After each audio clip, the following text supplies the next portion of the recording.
Olá, estudante do estado do Paraná, do Brasil e do mundo, seja muito bem-vindo à nossa aula de Geografia para a primeira série do ensino médio.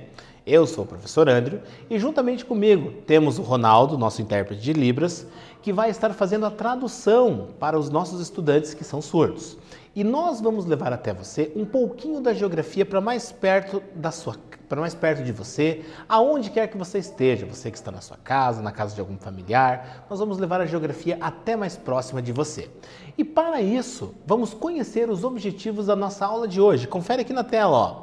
Nós vamos caracterizar os biomas mundiais, analisar a relação entre os biomas terrestres e a ação humana e caracterizar os biomas brasileiros. Então a gente vai falar sobre biomas. Nós vamos definir o que são biomas e conhecer um pouquinho sobre os biomas brasileiros. Qual é a relação dos seres humanos com os biomas terrestres?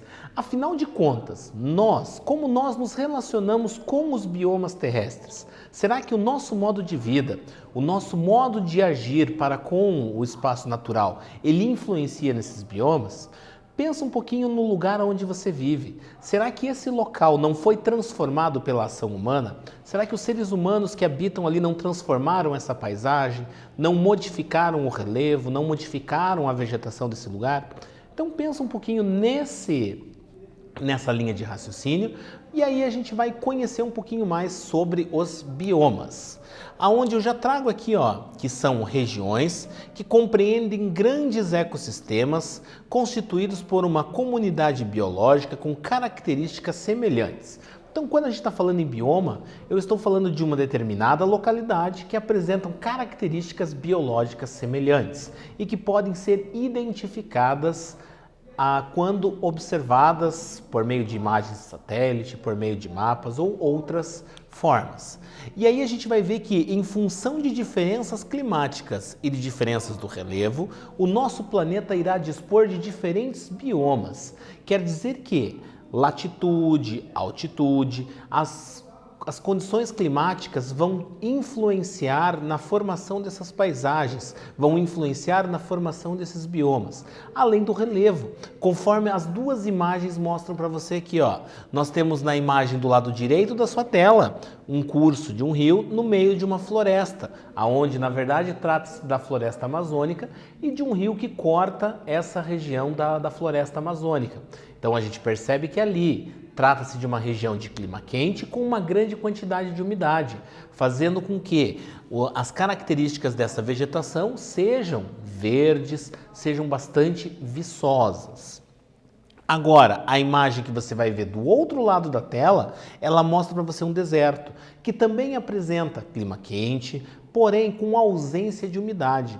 Se a gente pensar nessa imagem aqui como sendo a imagem do deserto do Saara, como assim ela é, o que a gente percebe? Que a latitude, a distância em relação à linha do Equador, ela é a mesma das duas localidades, porém as paisagens são bastante diferentes em função da disponibilidade e ausência de água.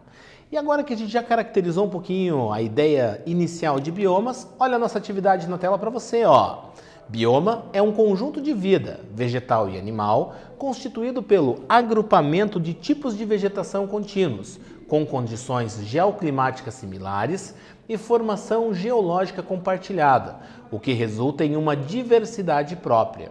Descreva como seres humanos transformam os biomas. Afinal de contas, como nós transformamos os biomas que existem no nosso planeta. O tempo vai aparecer aqui na tela e a gente está aguardando você.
Muito bem, vamos conferir aquilo que você colocou aí no seu caderno, se está próximo com aquilo que eu vou apresentar para você. Dá uma olhada aqui, ó. A ação humana realiza transformações imensas na paisagem, seja nas práticas econômicas dos setores primário, secundário e terciário, bem como no processo de urbanização e demais atividades humanas. Então, o nosso modo de vida, nós interagimos e transformamos as paisagens. E essas transformações que ocorrem nas paisagens, elas estão associadas também às transformações que ocorrem nos biomas terrestres. E agora que a gente já tem muito clara essa ideia de biomas e das transformações que nós promovemos nos biomas terrestres, olha que eu trago aqui para você na tela, ó, os biomas brasileiros. Então a gente vai visualizar um mapa do Brasil, aonde este mapa mostra para você o quê? A divisão dos biomas brasileiros. Então nós temos ali o bioma amazônico, nós temos o cerrado, a caatinga, também dispomos da Mata Atlântica, do Pampa e também do Pantanal, que segundo o IBGE, o Brasil possui 6 biomas. Então a gente vai perceber o território brasileiro podendo ser dividido nesses 6 biomas e cada um desses biomas tendo características muito próprias, muito peculiares. O que a gente já vai ver aqui, ó, é o bioma da Amazônia. O bioma da Amazônia representa para o mundo e para o país uma riqueza em biodiversidade muito grande. Compreende uma área na qual se encontra a maior floresta tropical do mundo e estende-se por 9 países da América do Sul, sendo sua maior porção localizada no Brasil, ocupando cerca de 40% do território, sendo o maior de todos os biomas brasileiros. E a partir daí a gente vai conseguir definir a Amazônia legal e a Amazônia internacional. A Amazônia legal é aquela que está dentro do território brasileiro. E quando a gente fala em Amazônia internacional, compreende toda a área desse bioma que se estende para outros países da América do Sul.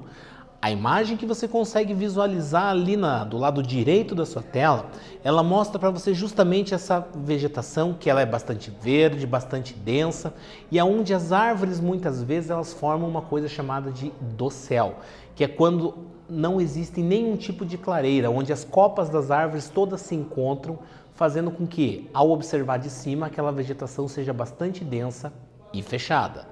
A gente também vai perceber que ela se caracteriza pela presença de diversos ecossistemas e por deter uma grande biodiversidade de fauna e flora. E este bioma compreende uma região constituída pela maior bacia hidrográfica do mundo, a Bacia Amazônica, que apresenta um clima quente e úmido, além de concentrar cerca de 20% da água do mundo. Então, além dessa imensa biodiversidade que nós temos, nós também vamos perceber a grande quantidade de água que existe ali, sendo a maior bacia hidrográfica. E aí nós podemos destacar o rio Amazonas como o maior rio do nosso planeta, em extensão e também em volume de água, onde as suas nascentes têm a sua origem lá na Cordilheira dos Andes e vem atravessando todos os países ali da região do continente sul-americano, ali vários países, chegando ao território brasileiro, atravessando toda a floresta amazônica, chegando a desaguar no Oceano Atlântico. Então, percebe-se essa grande importância da bacia hidrográfica amazônica. Mas também, além do bioma amazônico, nós também vamos ter o cerrado, que o cerrado ele já tem algumas características diferentes. Para isso, a gente acompanha aqui na tela que ele é considerado o segundo maior bioma do Brasil e também chamado de savana brasileira, e apresenta grande biodiversidade e compreende uma área de elevado potencial aquífero. A grande diferença é que os índices pluviométricos, a quantidade de água disponível nesse bioma, ela é menor do que quando comparado ao bioma amazônico. E a partir dessas características de uma menor disponibilidade de água, a gente começa a perceber mudanças na paisagem. O bioma do Cerrado, ele é quase um bioma de transição. Para a gente entender o que é esse bioma de transição, ó, eu trago para você nesse mapa aqui, ó, nós temos aqui o bioma amazônico e nós temos aqui o cerrado, ó. quando a gente sai do bioma amazônico e segue até esse outro bioma que é a Caatinga, nós vamos perceber aqui uma redução na umidade e uma transformação nessa paisagem. Então a gente vai perceber que ele é uma transição entre o amazônico, que é quente, com uma grande quantidade de umidade, até onde a gente chega na Caatinga, que apresenta características de clima quente, porém sem umidade. Da mesma forma, quando segue-se para a Mata Atlântica, percebe-se aqui uma transição nessa vegetação. Então, e aí a vegetação vai apresentar essas características aqui, ó. Você vai encontrar árvores mais espaçadas, com galhos mais retorcidos, áreas que apresentam vegetação um pouco mais densa, áreas com vegetação menos densa. E aqui, ó, esse bioma apresenta paisagens distintas. Voltando aqui, ó, nós temos a Amazônia e a Caatinga, e o Cerrado sendo essa área de transição, não apenas entre o bioma amazônico e a Caatinga, mas entre o bioma amazônico e a Mata Atlântica, o bioma amazônico e o Pantanal. Então ali a gente vai perceber que ele tem essas características de transição. Agora vamos para a nossa segunda atividade. Pega teu caderno aí, vamos lá, tô de olho em você, ó. O Cerrado, também chamado de savana brasileira, apresenta grande biodiversidade e diversas paisagens, podendo até ser chamado de bioma de transição. Explique esta afirmação com base nos seus conhecimentos. Então eu quero que você explique por que o Cerrado pode ser considerado esse bioma de transição. Pega teu caderno, pega tua caneta, porque eu estou de olho aqui esperando você.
Muito bem, sei que você fez a atividade aí.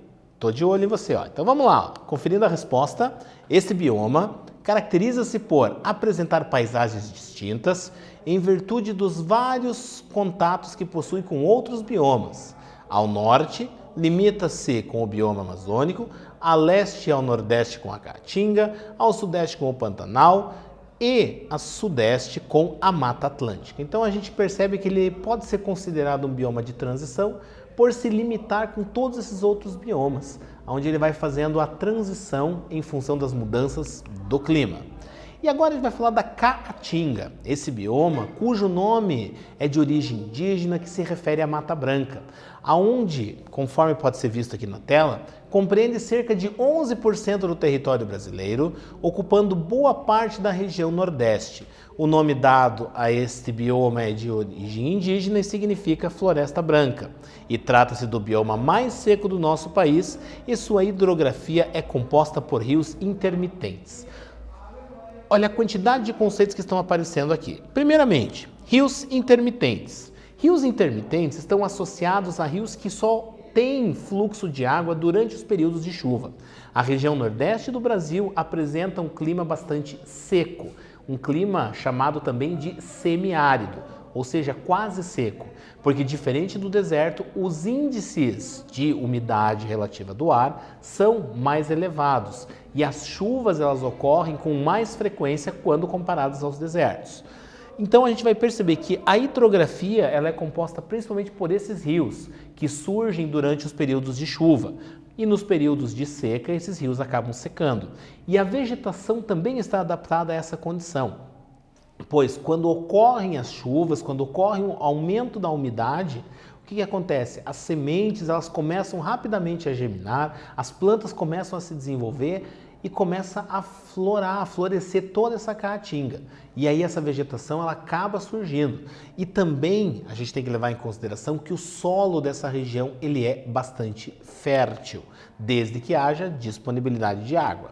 A gente também vai perceber que um outro bioma também de fundamental importância é a Mata Atlântica. A Mata Atlântica apresentando uma imensa biodiversidade, pois ele se estende da região nordeste do Brasil até a região sul do Brasil, compreendendo várias latitudes, se distanciando da região do Equador, fazendo com que assim hajam diferenças climáticas ao longo desse bioma. E essas diferenças climáticas fazem com que haja uma biodiversidade extremamente grande nesse bioma. Mas para a gente conhecer um pouquinho melhor esse bioma, dá uma olhada na tela, ó. Ocupa cerca de 13% do território brasileiro e compreende a região costeira do Brasil, sendo composto por variados ecossistemas e biodiversidade. Em função das atividades humanas, sofre com um intenso desmatamento responsável pela extinção de diversas espécies deste bioma. Então esse foi o bioma que mais sofreu durante o processo de ocupação do território brasileiro, pois a ocupação brasileira se deu do litoral para o interior. E quando ocorreu esse processo, o primeiro bioma que mais foi devastado foi a Mata Atlântica, pois era o bioma que predominava na região litorânea e que hoje remanesce uma quantidade muito pequena do que existia no início do processo de colonização realizado pelos europeus. E aí também o Pantanal. Quando a gente fala em Pantanal, muitas vezes a ideia que nos vem é de um pântano, mas a gente não pode chamar o Pantanal de um pântano. Por quê? Um pântano ele é alagado durante praticamente todo o ano, durante o ano inteiro. Já o Pantanal, ele tem períodos onde ele está alagado e períodos que ele está seco. Mas, vamos olhar aqui na tela, ó. Considerado uma das maiores planícies alagadas do mundo, compreendendo os estados de Mato Grosso e Mato Grosso do Sul, ocupa cerca de 2% do território nacional e é um bioma com grande biodiversidade que vem sendo ameaçado pela ação antrópica. Então, o fato do ser humano estar realizando interferências nesse bioma vem comprometendo significativamente esse bioma, principalmente a prática da pecuária, da criação de gado bovino. Mas o que a gente tem que saber? Que existem momentos do ano que essas áreas são alagadas e momentos do ano em que essas áreas são secas e momentos do ano que os rios eles acabam transbordando e alagando as áreas ali no entorno. Aqui a imagem que você está vendo é uma área do Pantanal repleta de Vitórias regia, que são uma planta característica do Pantanal, planta aquática. E aí, para a gente dar continuidade, a gente vai falar dos pampas, que são os campos que existem principalmente no sul do país. E quando a gente fala em pampa, a gente está falando em vegetação rasteira, de pequeno porte, principalmente gramíneas e arbustos de pequeno porte. E pelas características geográficas de relevo, também são áreas muito utilizadas para a agricultura e para a pecuária. Quando utilizadas para a agricultura, ocorre a retirada da cobertura vegetal e aí são cultivados os produtos ali que venham a ser indicados ali pelo fazendeiro. Porém, quando nós temos a pecuária, simplesmente é um pasto natural, aonde o gado é solto e ele vai se alimentando daquelas gramíneas daquele campo. E aqui, ó, olha para você na tela, ó, nossa terceira atividade. O Pampa, também conhecido como Campos Sulinos, ocupa cerca de 2% do território brasileiro, abrangendo o território do estado do Rio Grande do Sul e é composto por campos nativos. Descreva as possíveis utilizações destas áreas pelos seres humanos. Para que os seres humanos podem utilizar os campos sulinos ou os pampas? O tempo está na tela e o Ronaldo e eu estamos esperando você.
Muito bem, vamos conferir aí a sua resposta. Dá uma olhada na tela, ó.